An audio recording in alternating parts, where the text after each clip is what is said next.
What's good with YouTube? You already know. Big Flacco with the convict's perspective, and I'm gonna smash, dash, slide on through with a little bit of energy. Please hit the like, subscribe, comment, do all those things to help support this channel, and hit that bell notification for future fire content.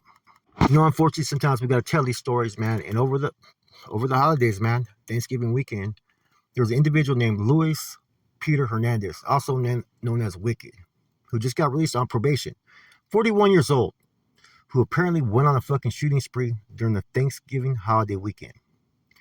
They say that he's a known gang member, and allegedly he killed 3 people and shot a couple other people. Now, the shooting spree apparently happened, right, in Fontana neighborhood on Saturday, November 25th. I guess apparently they heard 2 loud gunshots, and police arrived to find 2 victims, identified as Romaldo de la Rosa, Uncle Ray, and Angelina Arano. Apparently, man, he didn't stop there. These are all allegations, right? He is then accused of driving to Jurupa Valley, which I hope I pronounced it right, where he shot another woman, Diane Coer, and an unidentified man who survived his injuries. Coer is a ex-high school girlfriend of Hernandez. Now, bear in mind, he's 41 years old. This is his ex-high school girlfriend. The surviving gunshot victim in this incident is currently recovering, and the shooting remains under investigation. Now, apparently, Wicked Hernandez, right, was out on probation and was based on post-release community supervision, right? He's been charged with 3 counts of murder and 1 count of assault with a firearm. Additional charges are pending regarding the 4th victim in Jurupa Valley. Now, the incident that happened, right, with the last victim, right, which was his ex-girlfriend who he killed, there was a man who tried to confront him. He ended up shooting him. In the process of that, man, Wicked decided to jump in the back of a pickup truck at a red light. Apparently, the driver drove for about 3 miles, where Wicked jumped out the car, called 911, eventually were able to apprehend fucking Wicked with a weapon.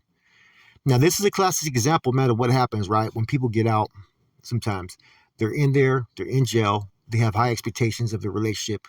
A lot of times they've already buried that relationship. It no longer exists, but they come out with the hopes. That's why it's real important, man, that you don't give an individual any type of indication or hopes or open those doors. Now, maybe this individual suffered some type of tragedy in the past. I don't know. Maybe holidays are hard for him, but something made him snap. And see, a lot of people are going to jail. The jails are overcrowded, and nobody ever gets the services they need. They never get any type of rehabilitation. They barely get assessed for any type of mental health issues. And a lot of times, man, let's keep it real. If you are an active gang member, there's certain things that are taboo within that gang culture. One of those is mental health. And the fucked up thing about it, and I've always said this, right? How could you determine what's in one's best interest when it comes to mental health when you don't have any type of fucking schooling or type of expertise in a fucking medical field? That's just really always been an opinion. Now, something happened, like I said, man, to make someone want to go on a rampage to this extent, man. 3 people were murdered. My condolences to the victims, right? My prayers to their families. See, these are the things that you always hope that you can avoid, but you never know what's going on in the next person's head. That's why I would say, man, you got to be careful how you treat people, how you approach them, because all it takes is one thing that could set someone off. And see, they may have not even done anything. And see, sometimes these things happen from the past to where, okay, apparently he went after his ex-girlfriend from high school. He's 41 years old. That to me made no sense. Now, the one thing that I've seen in both these situations, right, is that in both incidents, the woman was with another man. And so that may have set him off top. Maybe, like I said, he barely got out. Apparently, they felt, for whatever crimes he was in there for, that he was granted a community release. And see, it kind of makes me wonder if drugs were involved. Relationships, drugs, all that stuff, it's a bad mix, especially with someone that's just getting out of jail. And a lot of times people were in there and they want to change their ways. They start riding home, they start making calls, and they go through the extremes to better themselves, right? Yet when they get home, the expectations they set for themselves are sometimes so high that when they fail, they can't take it anymore. There's some men that are so selfish, right, in their relationships that if they can't have you, nobody can. And that's the truth, right? Now, these type of situations happen all the time, and that's the fucked up thing about it, man, is I could think back to certain situations that I've seen happen where I'm from. San Jose, there's been times where people have just really been so fucking controlling, right? And they don't in abusive in a relationship that when the woman finally walks away, here comes the man. He's not going to accept it. Like, look what happened with the one dude that got killed when she was on TikTok. She was on TikTok and ended up.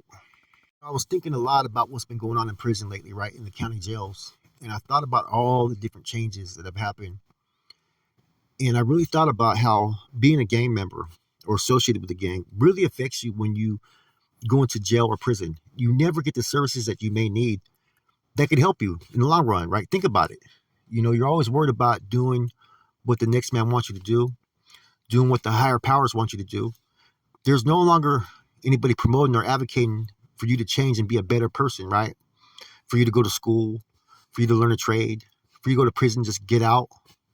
Now it's all based upon, what you can do for what you can do for the cause. And this goes for all groups, right? All the Rasa groups behind the walls. It's no longer about benefiting each other. And so how many people are going to jail and prison that have to function under certain restrictions or confines, right? That it doesn't allow them to grow and evolve and change in themselves. Think about it. That's why the recidivism rate is so high from time to time. Is sometimes it's the programs that these county jails and prisons offer, right? And they are biased towards certain people who are labeled as gang members, but also these groups. These groups have so much control over one's day-to-day functions. Sometimes they don't allow one to do the things that they maybe can possibly grow from, or go to school, or do this and do that. And that's kind of fucked up. So I'm not looking at the damage that we're maybe necessarily doing to the community, right, through pushing drugs and committing crime out there in the streets, but also when people get locked up. Yeah, they may learn how to write better and learn certain skills that could help them a little bit, maybe a little bit with the legal law.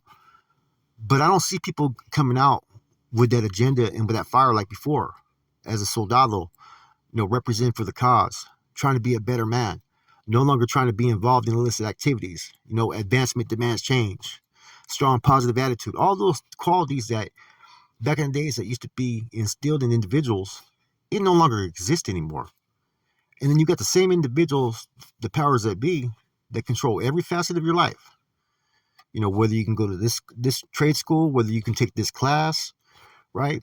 You have to do this, do that. And even if you have mental health or some issues that you had tragedy as a kid, think about it. Nobody's giving those services anymore, especially if you're rolling around active. That's the fucked up thing, man. I thought about that because I remember there was a couple of homeboys way back in the days, and they wanted to, or at least one I remember, and he was from San Jose, and he needed his mental health medication, and they tried to tell him no, right? He was basically pushing it like, man, I need this. This individual eventually committed suicide.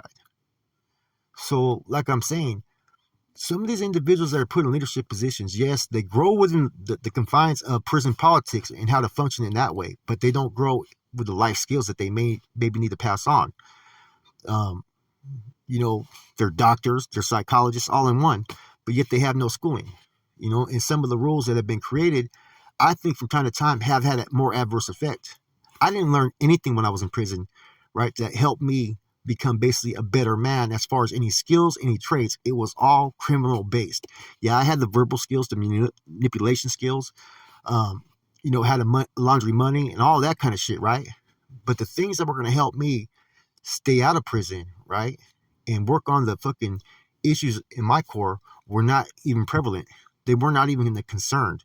And that's what I'm kind of looking at from this situation. I wonder how many issues this individual had, but because of how jails are, because of the lack of resources, and because of how gangs function, did he get the necessary help that he maybe needed?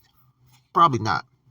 Anyways, this is an unfortunate situation. It's a crazy situation, man, but it happens, right? And until we bring more attention on these type of subjects and topics, it's going to continue. With that said, it's your boy Flacco. I'm gone.